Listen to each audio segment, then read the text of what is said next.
a lot of immaturity I pick up on when it comes to group targeting.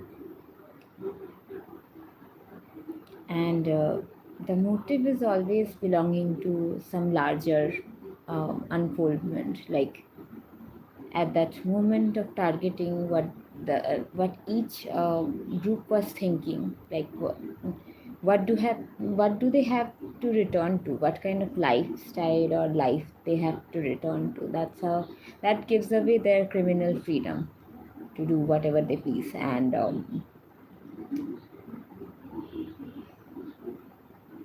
yeah um, when they are intensely focusing on the target that they're trying to bully, harass, or intimidate, or spread lies on, gossip on, or that threatens their lifestyle somehow. When the lights go off, the government is the real government, the actual legal team is focusing on what they have to return to, what these people go back to, because that's where the intense focus must be on. Because you cannot legalize intimidation, bullying, or harassment, or snatching up. These are not the norms of the society we live in. So obviously, and people who have turned attunement, the one thing that medicinal, Ayurvedic, old culture, and tarot community is based on, the people who have abused that attunement source portal to slander people's images, some sort of you know target influential people into putting their pictures into jar, and then um, designing tarot decks based on real people's images. um, they should be shunned and outcasted. Nothing outlasts the slander in such eyes that actually intensely were derived from the books that I was focusing on. Um, when I was reading, when I was reading those kind of page three type of magazines, uh, a part of my consciousness was getting trapped into it, or into the female characters, and that's where these things are derived from. Becoming the character, and the slander, and the hubs, and the storylines of afternoon offices, and the social workers, male workers, female workers. So when you read a book very intensely, you tend to become the character, and adapts a personality from you. It just like looking into the mirror. When you read a book very intensely, a fragment of your consciousness is trapped into the storyline, and that's where these portals are opening up from. But every one of them, every antagonist, every protagonist has the lifestyle to return to after you and before you.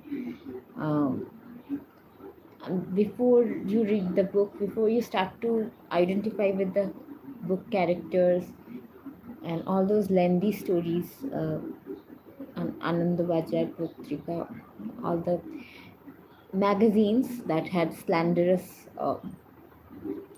stories and thrillers and mysterious storylines, or what do you call it? Old school dramas and plays and skits and situationships and high voltage drama written in the books.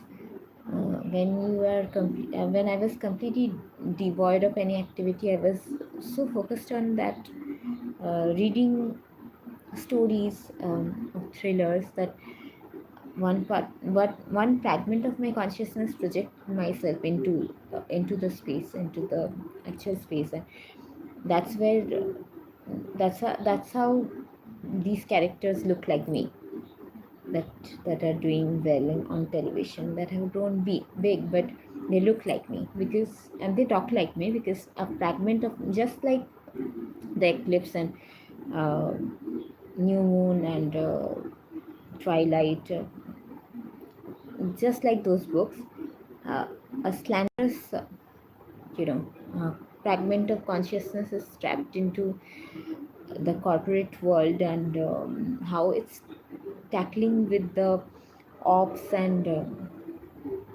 how a predominating entity is trying to bring the servant out of my grandmom. And these are all the fragments of consciousness that we have read into or projected ourselves into, and that's how they look like us, but they don't act like us. They are more cruel, but they are missing the compassionate side. And uh, when you um,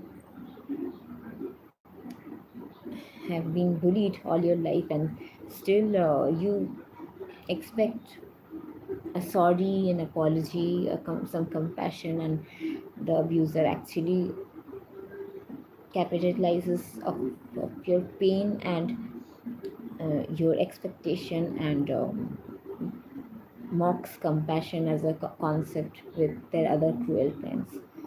It and diminishes your self-worth more, or to tear down your image more. It's like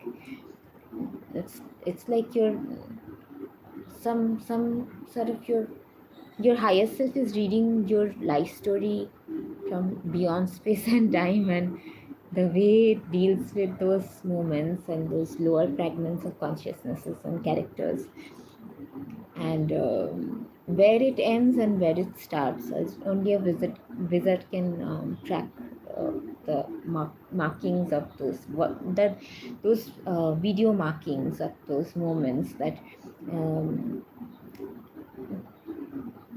when you were called to have lunch and you had to leave the book, shut down the book, and you had to go, or your siblings is calling you, and that's when your brain stops focusing intensely onto the characters of the book, um, of the story, and later on you keep no contact with the same entities that you've manifested in your aloofness or intensified focus, self focus, that you can learn from to develop some life skills, survival skills, in the corporate world and office work, and in your 10th house activities, career movements. Um you cut them off, but they seem to keep going on, just like looking into that mirror entity. It keeps monitoring you. That's the same with these characters who look like you, but you have no contact with them, but they still keep monitoring you, watching you, because the book wants more and more of you, it wants to trap you a little more and trap you a little more. It wants some more from you. And whenever you think a lot of people are focusing on you know focusing on suppressing you, you try to track the movements of where they go to, where they have to return to, what is their natural habitat, what is their comfort zone. I had to do it many times, being completely selfless, when I saw that people function as per their self interest and then they return to their natural habitat. And not to grow codependent on that, but yeah, after indulging in something with you, what they have to return to. And when you make them feel watched in that zone, that's where they understand how you really felt being harassed 24/7 by them. And they uh, kept talking about you, kept infiltrating your thoughts and thought forms, even if without letting you know. So a lot of immaturity. So when you're feeling very immature, don't post to the world from that space, that hurt space. Just do self work and develop some self worth, and then share that with the world, because nobody wants to be wasted time on, and the world doesn't want to waste time on somebody. Rather, they would read a book or apply some fragrance and go out or to eat. They would do some sort of self-indulgent, self-loving activity, rather than focusing on creating content out of pure immaturity and pure hurt and pure betrayal that will get criticized by the mature crowd anyway, like people who have done the work. These people, immature people never listen to mature people all the way, and the same kind of people who don't complete a movie, who keep checking their phones for distractions, and they never focus on the storyline. They just are like murmuring something within themselves, and the other person is asking something deeper from them, like a deeper focus. But only those who have done the self indulging work can recognize the depth that they are trying to, that others are trying to manifest through them. And sometimes you can't wait for them to manifest it. Sometimes you can't manifest through them. So you, it's completely up to you whether you to manifest it from their own conscience, or you can just move on, because you have something else to focus on. You are completely onto your own, and fulfilling other people's expectations in relationships, they they really want that to happen, like they want to manifest through you, but sometimes we cannot even do that for another, and we have something more to focus on, like something better to focus on, that we would rather contribute our time, effort and energy in, when we don't see the point in somebody's expression. And that's when we go mute and silent willingly from that path, and we go on to our own and focus intensely on manifesting through ourselves.